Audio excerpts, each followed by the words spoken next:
प्यारे बच्चों, मैं हूं Kiran Dhill, assistant professor physics in government girls college Bara. और आज हम अपना जो लेक्चर रिकॉर्ड करने जा रहे हैं उसका टॉपिक है Frank hertz experiment and discrete energy state. Energy state जो डिस्क्रीट हैं उनके बारे में हम लोग अपने क्वांटम के फर्स्ट यूनिट से पढ़ते हुए आ रहे हैं। ठीक है, इन डिस्क्रीट एनर्जी स्टेट्स को थ्रू एक्सपेरिमेंट किसने ऑब्जर्व किया? सबसे पहले वो था फ्रैंक। उसका एक्सपेरिमेंट का जो सेटअप है वो स्क्रीन पे आपको दिख रहा है। इसके अंदर क्या है? एफ एक फिलामेंट है जिसको गर्म करके इसमें से क्या है, इलेक्ट्रॉनों का उत्सर्जन किया जाता है। सी कैथोड है, ठीक है। एफ फिलामेंट है जिसको गर्म करेंगे, जिसके थ्रू टेम्परेचर रेज होगा, और कैथोड जो है उससे क्या होगा, ज़्यादा तापमान की वजह से उससे इलेक्ट्रॉनों का उत्सर्जन होता है। उसके बाद इसमें जुड़ा हुआ है जी। जी जो है एक ग्रिड है, ठीक है, जिसको हम लोग कैथोड के जो वोल्टेज है V1 उससे विपरीत वोल्टता पे रखते हैं। ओके, और इस वोल्टेज का मान भी क्या होता है, कैथोड पे जो वोल्टेज V1 है उसके कंपैरिजन में थोड़ा सा कम होता है जी पे। ठीक है, तो जो P है, बिंदु P पर जो प्लेट बनी हुई है, ये प्लेट क्या करती है, जी से आगे आने वाले सभी इलेक्ट्रॉनों को कलेक्ट कर लेती है। इसको हम संग्राहक प्लेट भी बोलते हैं। ठीक है, तो P पर जो इलेक्ट्रॉन्स पहुंचते हैं उनका जो विभव होगा, क्योंकि C से तो वो V1 विभव से निकलेंगे और प्लेट G की ओर eV1 एनर्जी के साथ वो एक्सेलरेट होंगे। फिर उसके बाद आगे V2 वोल्टेज जो है वो कम है, यानी कि उनको आगे अट्रैक्ट करने के लिए हाई वोल्टेज नहीं है, बल्कि स्लाइटली कम, मतलब ज़रा सी कम। ठीक है, तो वो क्या करेंगे, इन दोनों विभवों के अंतर के बराबर जो जैसे V1 है, V1 में से ज़रा सा माइनस डेल V, तो डेल क्या है, बहुत ही कम है V1 के कंपैरिजन में, तो उससे ज़रा से कम वोल्टेज जो है वो V2 है, उससे प्लेट P पर पहुंचते हैं। ठीक है, तो ये इसका सेटअप है। Okay, filament, cathode, grid G, P संग्राहक, और इस इलेक्ट्रॉन जब यहाँ से यहाँ तक आ जाएंगे तो उससे सर्किट में करंट I जो है वो फ्लो होता है। उसको मेज़र करने के लिए हमने यहाँ पे एक अमीटर जो है वो जोड़ रखा है। तो इसमें क्या होता है कि जब कैथोड C से तापायनिक उत्सर्जन, यानी कि टेम्परेचर रेज करने की वजह से इलेक्ट्रॉनों का जो उत्सर्जन होता है, तो इलेक्ट्रॉनों का उत्सर्जन होता है, और ये इलेक्ट्रॉन जो हैं वो ग्रिडदार जी जो है, जिसे कि हम लोग C के सापेक्ष क्या करते हैं, धनात्मक विभव पर रखते हैं। C जो है वो ऋणात्मक पर है। ठीक है, V1 पर रखा जाता है। उसकी ओर क्या होते हैं, क्योंकि इलेक्ट्रॉन जो है वो नेगेटिव चार्ज है और वो इधर पोटेंशियल जो है, विभव जो है वो धनात्मक है, तो उसकी ओर अट्रैक्ट होते हैं, तो उसकी ओर त्वरित हो जाएंगे, एक्सेलरेट हो जाएंगे, और उस टाइम उन इलेक्ट्रॉनों की जो जी पर पहुंच रहे होंगे उनकी गतिज ऊर्जा होगी 1/2mv² is equal to eV1। कितनी होगी? 1/2mv² is equal to eV1। ठीक है, उनमें से क्या होगा, ज़्यादातर इलेक्ट्रॉन जो है वो G को पार करके प्लेट P द्वारा संग्रहित कर लिए जाएंगे। अब क्या होता है, जब ये प्लेट P पर पहुंच जाएंगे तो परिपथ में धारा I बहेगी, और संग्राहक प्लेट P का जो विभव है वो G के विभव के सापेक्ष क्या है, थोड़ा सा कम रखा जाता है। V2 is equal to V1 minus del V, where del V is very less. ये देखो, V1 माइनस डेल V, जहाँ पे डेल V का मान V1 के कंपैरिजन में बहुत कम है, यानी कि जैसे V1 5 है तो V2 जो है वो 4.8 है, बहुत ही कम अंतर होता है इनके बीच में। ठीक है, तो ये जो न्यून मंदक विभव जो बोलते हैं जिससे ये संग्राहक पर पहुंचते हैं इलेक्ट्रॉन, इन इलेक्ट्रॉनों की जो गतिज ऊर्जा है उसको अल्पांश रूप से कम कर देता है। यानी कि जैसे वो गतिज ऊर्जा एग्जैक्टली क्या थी, half mv² is equal to क्या था, eV1 था, है ना।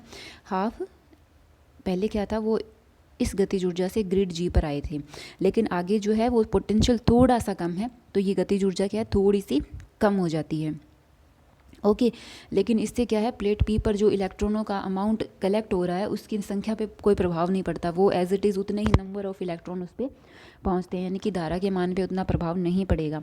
अब क्या होता है कि फ्रैंक हर्ट्ज़ का ये जो प्रयोग है उसके अंदर ये जो ट्यूब है उसके अंदर पारे की वाष्प भरी हुई है, मरकरी वेपर भरी हुई है इसके अंदर, जिससे मरकरी वेपर भरने से क्या हुआ कि जो इलेक्ट्रॉन कैथोड से एमिट होकर के आए वो क्या है, रास्ते में मरकरी वेपर भरी हुई है तो उसके परमाणुओं से टकराते हैं। ठीक है, अब मरकरी का मास क्या होता है, इलेक्ट्रॉन के मास के कंपैरिजन में ज़्यादा होता है, जिससे क्या होगा कि अगर मान लीजिए जैसे इलेक्ट्रॉन जो है वो इधर से आया और इधर मरकरी परमाणु है, इसका मास ज़्यादा है और ये क्या है, लाइट वेट पार्टिकल है, तो यदि ये टक्कर जो है प्रत्यास्थ है तो प्रत्यास्थ टक्कर में क्या होता है, टक्कर से पूर्व ऊर्जा और टक्कर के बाद ऊर्जा दोनों बराबर होती है, तो इलेक्ट्रॉन जिस काइनेटिक एनर्जी से आ रहा था उसी काइनेटिक एनर्जी से मतलब आगे टकरा करके जिस दिशा में से जाना है, क्योंकि उधर अट्रैक्ट हो रहा है तो उधर चला जाएगा, तो उसकी काइनेटिक एनर्जी पे कोई प्रभाव नहीं पड़ता और वो क्या करेगा, इस जी पर पहुंच जाएगा और जी से पी पर पहुंच जाएगा और फिर सर्किट के अंदर करंट फ्लो करेगी। यानी कि जब प्रत्यास्थ टक्कर होती है तो कोई प्रभाव नहीं पड़ता, लेकिन अगर इलेक्ट्रॉन और मरकरी के बीच में होने वाली टक्कर अप्रत्यास्थ है, ये इलेक्ट्रॉन है और ये मरकरी है, अगर अप्रत्यास्थ है तो फिर इनमें क्या होता है, एनर्जी ट्रांसफ़र हो जाता है। ठीक है, अब ये जो इलेक्ट्रॉन है इसकी एनर्जी है eV1।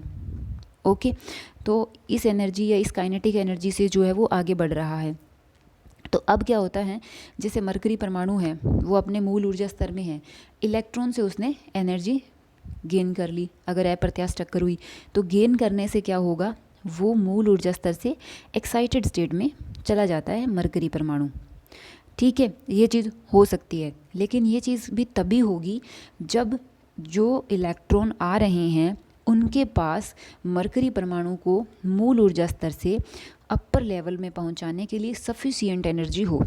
ठीक है, यानी कि अगर उनके पास पर्याप्त ऊर्जा है जिसको ग्रहण करने से मरकरी परमाणु ग्राउंड से अपर एनर्जी स्टेट में जा सकता है तो वो उसको एब्जॉर्ब करता है, अगर उसके पास उससे कम एनर्जी है तो फिर वो उसको एब्जॉर्ब नहीं करेगा, तो फिर टक्कर प्रत्यास्थ होगी। अगर उसके बराबर की मान की एनर्जी है तो फिर ये अप्रत्यास्थ टक्कर का प्रभाव जो है वो होगा, जिससे क्या होगा कि अगर इस तरीके का ट्रांजिशन हुआ मरकरी में तो इलेक्ट्रॉन की ऊर्जा में तो कमी आ गई। ठीक है, और इलेक्ट्रॉन की ऊर्जा में कमी आई तो वो क्या करेगा, ग्रिड जी पर जो इलेक्ट्रॉन पहुंचेंगे उनकी गतिज ऊर्जा कितनी कम हो जाती है, eV1 माइनस ई, जितनी ई वो अमाउंट ऑफ एनर्जी है जो मरकरी ने उससे ले ली है, हम लोग ये मान लेते हैं। ठीक है, तो इससे काइनेटिक एनर्जी के मान में कमी आ जाती है eV1 माइनस ई, और अगर मान लीजिए ये eV1 जो है एग्जैक्टली ई ही है या ई से थोड़ा अधिक है ना, तो उस कंडीशन में क्या होगा, अगर ये एक दूसरे के बराबर हैं तो काइनेटिक एनर्जी ज़ीरो हो जाएगी, है ना, तो उस टाइम जो ग्रिड जी पर को पार करके मंदक विभव के कारण जो संग्राहक प्लेट पर इलेक्ट्रॉन पहुंचने वाले थे वो पहुंच ही नहीं पाएंगे, क्योंकि उनकी काइनेटिक एनर्जी इतनी कम हो जाएगी कि वो उस तक पहुंचने में सक्षम ही नहीं होंगे। और अगर इलेक्ट्रॉन जो हैं वो यहाँ नहीं पहुँचे, यहाँ से यहाँ इलेक्ट्रॉन नहीं पहुँचे तो फिर परिपथ में धारा जो है वो उसके मान में कमी आती है और धारा जो है उसका मान बहुत ही तेज़ी से कम हो जाता है। ठीक है, अब क्या होता है कि कैथोड ग्रिड विभवांतर V1 को जो है ना, अब हम एक्सपेरिमेंट में आते हैं कि एक्सपेरिमेंट में क्या हुआ था। ठीक है, ये हमने पढ़ा कि क्या हो सकता है। तो जब विभवांतर को शून्य से धीरे धीरे बढ़ाना शुरू करते हैं तो V1 बढ़ने के साथ साथ धीरे धीरे क्या होता है, धारा I का मान भी बढ़ता है, जैसा कि इस ग्राफ के अंदर हम लोग इस ग्राफ के थ्रू इसको समझाने की कोशिश कर रहे हैं। तो धारा का मान जो वो धीरे धीरे बढ़ना शुरू होता है, तो V1 बढ़ाने के साथ साथ धारा के मान में भी वृद्धि होती है। लेकिन क्या होता है, जब V1 4.9 वोल्ट होता है, ठीक है, तो उस टाइम क्या है, धारा का मान जो है वो एकाएक कम हो जाता है। ये यहाँ पे ये जो डैश नीचे खींचा ये 5 का है, उससे ज़रा सा पहले ये डैश डैश डैश डैश ये लाइन है, तो ये 4.9 वोल्ट पे है। ठीक है, और ये इधर वाली 8.9 पे खींची गई है, ये वाली। ओके, तो 4.9 वोल्ट पे क्या होता है, धारा के मान में तेज़ी से कमी आती है। अब इसका कारण क्या है, इसका कारण ये है कि जो मरकरी परमाणु होते हैं उनके अंदर जो मूल ऊर्जा स्तर होता है वो, और जो प्रथम ऊर्जा स्तर होता है इन दोनों के बीच में ऊर्जा का अंतर होता है 4.9 वोल्ट। ठीक है, तो इस ऊर्जा अंतराल के बराबर अगर ये ऊर्जा अंतराल होता है मरकरी में मूल स्तर और प्रथम स्तर के बीच में, तो इससे क्या होगा कि जो इलेक्ट्रॉन आ रहे हैं उन पर जो विभव है V1 वो बढ़ते बढ़ते 4.9 वोल्ट, तो उनकी काइनेटिक एनर्जी क्या हो गई 4.9 इलेक्ट्रॉन वोल्ट। ओके, तो इस अमाउंट को जब वो लेकर के चलते हैं तो सामने मरकरी परमाणुओं से टक्कर जो होती है वो वहाँ पे होती है, घटित होती है ग्रिड G के पास आसपास। तो उससे क्या होगा, जब तक विभव का मान 4.9 से कम है तब तक टक्कर प्रत्यास्थ होगी, लेकिन व्हेन V1 और टक्कर प्रत्यास्थ होने पर क्या होता है, इलेक्ट्रॉनों की जो एनर्जी है वो टक्कर से पहले और टक्कर के बाद एज इट इज़ बनी रहती है, और वो क्या करेंगे G से कलेक्टर पे पहुंच जाएंगे और धारा बहेगी। ठीक है, यहाँ तक तो ये होगा। लेकिन when V1 is equal to 4.9, तो उस टाइम क्या होगा कि इस एनर्जी को मरकरी परमाणु एब्जॉर्ब कर लेगा, क्योंकि इस एनर्जी से वो ग्राउंड से अपर लेवल में जा सकता है, और वो अपर लेवल में जाएगा तो काइनेटिक एनर्जी जो है इलेक्ट्रॉन की वो कम हो जाएगी, बहुत ही कम हो जाएगी, क्योंकि सारी एनर्जी तो मरकरी ने एब्जॉर्ब कर ली। तो उससे क्या होगा कि वो इलेक्ट्रॉन जो है वो वहाँ नहीं पहुँच पाएंगे पी पर, और धारा के मान में तेज़ी से गिरावट आती है ये। ठीक है, फिर उसके बाद क्या होता है, जब फिर से वोल्टेज बढ़ने लगती है तो धारा का मान फिर से बढ़ने लगता है। फिर यहाँ पर क्या होता है, करीब 8.9 वोल्ट के करीब, 9.8 वोल्ट के करीब कि V1 में वृद्धि करने से क्या होता है, धारा के मान में जो है वो बढ़ोतरी होने लगती है। तो पारे की वाष्प के लिए क्या होता है, 9.8 वोल्ट पर क्या है, पुण्य धारा के मान में क्या है, कमी आने लगती है। ये देखो यहाँ पे है ना, 9.8 वोल्ट पे पुण्य धारा के मान में कमी आई। अब इसका कारण क्या है, इसका कारण ये है कि जो इलेक्ट्रॉन कैथोड से उत्सर्जित हुए वो क्या है, कैथोड और ग्रिड के बीच की दूरी के अंदर क्या है, एक बार 4.9 वोल्ट ऊर्जा ग्रहण करेंगे, और उस ऊर्जा से क्या होगा, ग्रिड G जो है उसकी ओर बढ़ते हुए उनके मरकरी परमाणुओं से क्या होती है, अप्रत्यास्थ टक्कर होगी। ठीक है, उस अप्रत्यास्थ टक्कर से वो उस एनर्जी को खो देंगे। फिर बची हुई आधी दूरी में वो फिर से क्या है, 4.9 इलेक्ट्रॉन वोल्ट ऊर्जा प्राप्त कर लेते हैं। फिर अप्रत्यास्थ टक्कर होगी और वो पुनः अपनी ऊर्जा को खो देते हैं, और ऐसे इलेक्ट्रॉन जो है वो अब मंदक विभव डेल V के कारण क्या है, प्लेट पर नहीं पहुँच पाते। यानी कि जैसे ये C और ये G है, इस बार इस एरिया में विभव लगाया है 9.8, तो आधी दूर ये जैसे यहाँ तक पहुँचेंगे तो 9.8 वोल्ट तक ये एक्सेलरेट हो जाते हैं। ठीक है, तो उसके बाद तो V2 का मंदक विभव है। ठीक है, तो यहाँ पर क्या करेंगे, यहाँ से चलते हुए जैसे सेंटर में पहुँचेंगे तब तक वो 4.9 volt electron volt energy gain कर लेते हैं। तो फिर से वो क्या हो जाएंगे, हाइड्रोजन परमाणुओं से अप्रत्यास्थ टक्कर के कारण अपनी ऊर्जा खो देंगे। फिर आगे बढ़ते हुए एनर्जी गेन करेंगे, और यहाँ तक पहुँचते पहुँचते फिर से 4.9 इलेक्ट्रॉन वोल्ट एनर्जी गेन करेंगे, और फिर अप्रत्यास्थ टक्कर के कारण अपनी ऊर्जा खो देंगे। यानी कि जब हम लोग 9.8 वोल्ट पे पहुँचेंगे तो उनकी एनर्जी या काइनेटिक एनर्जी बहुत ही कम हो जाएगी, जिससे परिपथ में धारा के मान में तेज़ी से गिरावट आती है। ठीक है, तो ये कर्व जो है कुछ इस तरीके से है। ओके, यानी कि पहले तो 4.9 वोल्ट पर पहुंचते ही उनकी एनर्जी जो है वो ख़त्म होगी। फिर दूसरी बार 9.8 लगाया ना, तो उसमें भी क्या हुआ, पहले वो सेंटर पे जैसे कहीं सेंटर पे भी उनकी एनर्जी जो है, जैसे वो 9.8 जो है वो गेन करने वाले थे, लेकिन जब तक उन्होंने 4.9 करी ना, तब भी क्या हुआ, उनकी एनर्जी को छीन लिया मरकरी परमाणुओं ने। फिर वो गेन करने लगे क्योंकि उनके पास 9.8 वोल्ट की बैटरी थी, तो रिमेनिंग वोल्टेज को भी उन्होंने जब एब्जॉर्ब किया तो उसको भी मरकरी परमाणुओं ने उनसे एब्जॉर्ब कर लिया। तो इस वजह से क्या है, फाइनली 9.8 वोल्ट पे पहुँचते पहुँचते फिर से उनकी करंट का मान जो है वो कम हो जाता है। ठीक है, और 1 इलेक्ट्रॉन वोल्ट के संगत अगर हम तरंग संख्या निकालें तो तरंग संख्या 1/λ is equal to nu by c, h nu by c, h से ऊपर नीचे गुणा कर दिया तो 1 इलेक्ट्रॉन वोल्ट बटे एच सी का मान रख दिया, तो तकरीबन 8065 सेंटीमीटर इन्वर्स में आती है। तो 4.9 इलेक्ट्रॉन वोल्ट के कंपैरिजन के लिए भी हम लोग इतनी वेव नंबर जो है वो निकाल सकते हैं। तो हाँ, ये हाइड्रोजन परमाणु के लिए करंट और वोल्टेज का कर्व खींचा गया है। तो अब हम ये कह सकते हैं कि जो फ्रैंक हर्ट्ज़ ने मरकरी वेपर से प्राप्त प्रकाश के स्पेक्ट्रम में ये पाया कि जब वोल्टेज ग्रेटर देन 4.9 है तब मरकरी वाष्प से जो प्राप्त स्पेक्ट्रम है उसमें तरंग संख्या के संगत जब हम लोग स्पेक्ट्रमी रेखा खींचते हैं तो उससे यह सिद्ध होता है कि मरकरी परमाणुओं के जो एनर्जी लेवल है और उसमें क्या है 4.9 इलेक्ट्रॉन वोल्ट के ऊपर क्या है फर्स्ट एक्साइटेड स्टेट है। तो इसका मतलब मरकरी परमाणु की ऊर्जा स्तर क्या है डिस्क्रीट है, यानी कि जब 4.9 पे सडन ऐसा होना कि करंट का मान कम हो जाता है, फिर 9.8 पे ऐसा होना कि करंट का मान सडन कम हो जाता है, क्योंकि वहाँ पे जो एनर्जी आ रही है उसका एब्जॉर्प्शन होता है और वो मरकरी परमाणु लोअर से एक्साइटेड में चला जाता है। तो सिर्फ वहीं पे ऐसा होना मतलब वहाँ पे क्या है एक एनर्जी गैप है जिसको वो इलेक्ट्रॉन जो है उससे एनर्जी लेकर के मरकरी परमाणु एक्साइटेड में जा रहा है। और गैप होने का मतलब है कि एनर्जी लेवल्स जो हैं वो क्या हैं डिस्क्रीट है।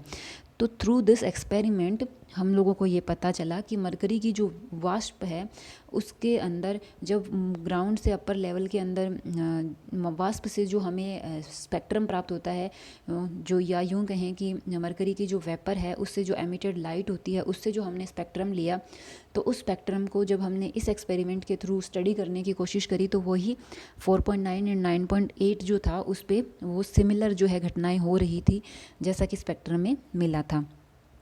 ओके, तो इससे ये पता लगता है कि ये एनर्जी लेवल्स जो हैं वो क्या हैं डिस्क्रीट होते हैं। ठीक है, तो ये था Frank hertz experiment about discrete energy levels. Discrete energy levels का पता लगा क्योंकि 4.9 एंड 9.8 पे क्या हुआ स्लाइट एक्सपोनेंशियली धारा का मान कम हो जाता है। ठीक है, और ऐसा इस वजह से हुआ क्योंकि मरकरी परमाणु एक्साइटेड हुए, एक्साइटेड होकर के वो कहाँ जा रहे हैं। अगर कंटिन्यूस एनर्जी लेवल्स होते हैं तो फिर तो कोई दिक्कत ही नहीं थी, लेकिन वो एक्साइटेड होकर के एक एनर्जी लेवल से दूसरे में जा रहे हैं, तो इसका मतलब एनर्जी लेवल्स के बीच में गैप है, डिफरेंस है। ठीक है, यानी कि एनर्जी लेवल्स क्या हैं डिस्क्रीट हैं। ओके, उसके बाद एक छोटा सा टॉपिक है उसको भी हम लोग देख लेते हैं कि जो हमारी श्रोडिंगर इक्वेशन है उसको हमने लिखना है स्फेरिकल कोऑर्डिनेट्स के अंदर। ठीक है, और स्फेरिकल के अंदर स्फेरिकल में वेरिएबल्स होते हैं आर थीटा फाई। तो हमारे पास जो पोटेंशियल एनर्जी होती है वो पोटेंशियल एनर्जी जो है वो अगर केवल स्थिति की फंक्शन होती है, केवल स्थिति पर डिपेंड करे, टाइम पर डिपेंड नहीं करे, तो इसको हम लोग कहते हैं स्फेरिकली सिमेट्रिक पोटेंशियल, गोलीय सममित विभव। क्या कहते हैं? गोलीय सममित विभव। इसको हम लोग सेंट्रल पोटेंशियल भी कहते हैं। सेंट्रल पोटेंशियल कहें चाहे कहें गोलीय सममित विभव, स्फेरिकली सिमेट्रिक पोटेंशियल एक ही बात है। हर जगह क्या है कई बार सिर्फ सेंट्रल पोटेंशियल लिखते हैं। इसका मतलब आपको समझना होगा कि central potential means potential depends upon only position variable. ठीक है, थीटा और फाई पे डिपेंड नहीं करता है। तो हमारी जो श्रोडिंगर इक्वेशन है -h² del 2 plus V R psi is equal to E psi, तो आप इसको इस तरीके से लिख सकते हैं del 2 psi plus 2m over h² E minus V R psi R is equal to 0, इस तरीके से लिख सकते हैं। वेयर एनर्जी ई पार्टिकल की टोटल एनर्जी है और साई आर क्या है वेव फंक्शन है। ठीक है, तो ये क्या है स्फेरिकली सिमेट्रिक पोटेंशियल के लिए श्रोडिंगर इक्वेशन है। वी आर को वी आर ही लिखना है, तो इक्वेशन कोई ज़्यादा डिफरेंट तो है नहीं, एज इट इज़ ये जैसे हमने पहले लिखी थी। अब है एकल इलेक्ट्रॉनी परमाणु के लिए गोलीय निर्देशांकों में श्रोडिंगर समीकरण। अब सिंगल इलेक्ट्रॉन एटम के लिए लिखेंगे, तो जैसे सिंगल इलेक्ट्रॉन एटम होता है, ये न्यूक्लियस है, ये इलेक्ट्रॉन है। ठीक है, ऐसा होगा। अब इन दोनों के बीच में क्या होगा, जो पोटेंशियल एनर्जी होगी वो क्या होगी, नाभिक का आवेश है ZE, तो पोटेंशियल एनर्जी होगी KZE इंटू ई, और the distance between nucleus and electron is R, तो R नेगेटिव साइन, क्योंकि न्यूक्लियस पॉजिटिव है और इलेक्ट्रॉन क्या है नेगेटिव है, तो दोनों के बीच में एक अट्रैक्शन फोर्स जो है वो काम करता है। तो सिंगल इलेक्ट्रॉन एटम के लिए जैसे न्यूक्लियस और इलेक्ट्रॉन है उनके बीच में पोटेंशियल एनर्जी ये होगी। हमें पोटेंशियल एनर्जी चाहिए क्योंकि हम श्रोडिंगर इक्वेशन लिखने वाले हैं, तो उसमें VR की टर्म रहती है। ठीक है, R इलेक्ट्रॉन और न्यूक्लियस के बीच की डिस्टेंस है। अब क्या है, हमारा सिस्टम कुछ ऐसा है, ये न्यूक्लियस है और ये इलेक्ट्रॉन है, तो ये न्यूक्लियस अपने सेंटर ऑफ मास के अकॉर्डिंग जो है प्रिसीजन मोशन करता है, और इलेक्ट्रॉन भी क्या है, हालांकि नाभिक के चारों ओर चक्कर तो लगाता है, लेकिन क्या है अपनी दूरी पे भी तो घूमता है वो, जैसे हमारी अर्थ के लिए है ना, तो वो भी घूमता रहता है। तो इन दोनों से बना हुआ जो ये सिस्टम है, इस सिस्टम का जो रिड्यूस्ड मास होगा, जिसको हम लोग कहते हैं समानित द्रव्यमान, वो क्या होता है, me/me+mn, when me is the mass of electron and mn is the mass of nucleus, ठीक है। और as we know that mass of nucleus is larger than mass of electron, तो इलेक्ट्रॉन के मास के कंपैरिजन में nucleus का मास जो है वो बहुत ही ज़्यादा होता है। तो हम लोग इसको कुछ इस तरीके से लिख सकते हैं, नीचे वाले में से मैंने mn कॉमन ले लिया, तो ऊपर वाले से ये mn कैंसिल हो गया, तो ये मास ऑफ न्यूक्लियस बहुत ज़्यादा है, तो इस टर्म को हम लोग हटा देते हैं। तो reduced mass is approximately equal to mass of electron, ठीक है। तो हाइड्रोजन परमाणु के लिए mn का मान ये होता है 1836 me, और रिड्यूस्ड मास हो गया 0.999 me। इलेक्ट्रॉन जो है, एकल इलेक्ट्रॉन परमाणु में m द्रव्यमान का एक इलेक्ट्रॉन जो है वो नाभिक के चारों ओर चक्कर लगाता है, तो उसकी श्रोडिंगर समीकरण जो है वो इस तरीके से लिखी जा सकती है, जैसे हमने ऊपर लिखा ही था, VR इज स्फेरिकली सिमेट्रिक, या फिर यूँ कहें कि VR is central potential. Okay, अब हमें क्या करना है, ये कार्तीय निर्देशांकों में है, तो उसको हमें स्फेरिकल में बदलना है। तो कार्टेशियन कोऑर्डिनेट्स जो होते हैं उनको स्फेरिकल में बदलना आपने BSc सेकेंड ईयर में सीखा है, मैं ये मान करके चलती हूँ, लेकिन फिर भी मैं बता देती हूँ। जैसे ये कार्टेशियन कोऑर्डिनेट्स हैं x, y और z, ये सेंटर है, सेंटर से r डिस्टेंस पे कोई बिंदु P है, ठीक है, और z के साथ ये जो एंगल बन रहा है वो क्या है, थीटा। ओके, तो फिर क्या होता है, जैसे ये r है और ये ट्राइंगल बन गया, तो ये इधर वाला बेस है, तो ये हो गया r कोस थीटा, इधर वाला r साइन थीटा, तो z की डायरेक्शन में तो r कोस थीटा आ गया। ओके, अब ये जो r साइन थीटा है उसकी मिरर इमेज यहाँ बनती है नीचे XY प्लेन में। ओके, ये देखो r साइन थीटा और r साइन थीटा की मिरर इमेज जो है वो यहाँ बनती है, r साइन थीटा, नीचे x है ना, उसके साथ इसका एंगल क्या है, फाई है, तो इधर क्या है, इधर कॉस कंपोनेंट मिलेगा, तो r sine theta cos phi, और इसके परपेंडिकुलर क्या मिलेगा, r sine theta sine phi. तो x इज इक्वल टू आ गया r sine theta cos phi, और y इज इक्वल टू आ गया r sine theta sine phi. तो इस तरीके से हमने जो कार्टेशियन कोऑर्डिनेट्स हैं उनको स्फेरिकल में कन्वर्ट कर लिया। x is equal to r sine theta cos phi, y is equal to r sine theta sine phi, z equal to r cos theta. और डेल ऑपरेटर जो होता है हम लोग जानते हैं, del is equal to I cap del over del X plus J cap del over del Y plus K cap del over del Z. जब del square करेंगे तो मतलब होता है डेल डॉट डेल, तो हम लोग जब डेल डॉट डेल करेंगे तो डेल स्क्वायर का मान ये आ गया। इसी डेल स्क्वायर को स्फेरिकल कोऑर्डिनेट में कुछ इस तरीके से लिखते हैं। आप ये मैथमेटिक्स की बुक्स से चेक कर सकते हैं, अगर नहीं समझ में आए तो मेरे को बता देना, ये फार्मूला हम लोग उसमें मैं आपको डिराइव करके भी समझा दूंगी, ठीक है। तो डेल स्क्वायर जो है उसकी वैल्यू ये आ जाती है, जिसमें ये पार्ट r पे, ये थीटा पे और ये फाई पे डिपेंड करता है। ओके, तो साई जो है वो किसका फंक्शन होगा, r थीटा फाई का, क्योंकि अब हम इसको स्फेरिकल कोऑर्डिनेट्स में लिखने जा रहे हैं। तो इस डेल स्क्वायर की वैल्यू को हम ऊपर इक्वेशन में पुट कर देते हैं। तो हमारा फॉर्मूला क्या था, डेल स्क्वायर साई, तो ये डेल स्क्वायर हो गया, ये साई हो गया, plus 2m over H cut square, तो ये 2m over H cut square E minus V R psi R theta phi. तो ये हो गया स्फेरिकल कोऑर्डिनेट्स में सिंगल इलेक्ट्रॉन एटम के लिए श्रोडिंगर वेव इक्वेशन। ओके, तो इसको अच्छे से पढ़ लेना, कोई भी चीज़ नहीं समझ में आए तो पूछ लेना, ठीक है बच्चों।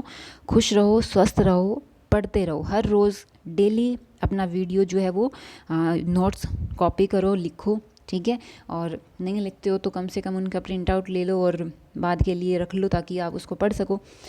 और उसके बाद वीडियो को आप सुनो और समझने की कोशिश करो टॉपिक को, कॉन्सेप्ट को। अगर कोई प्रॉब्लम आए तो पूछो। Okay, thank you.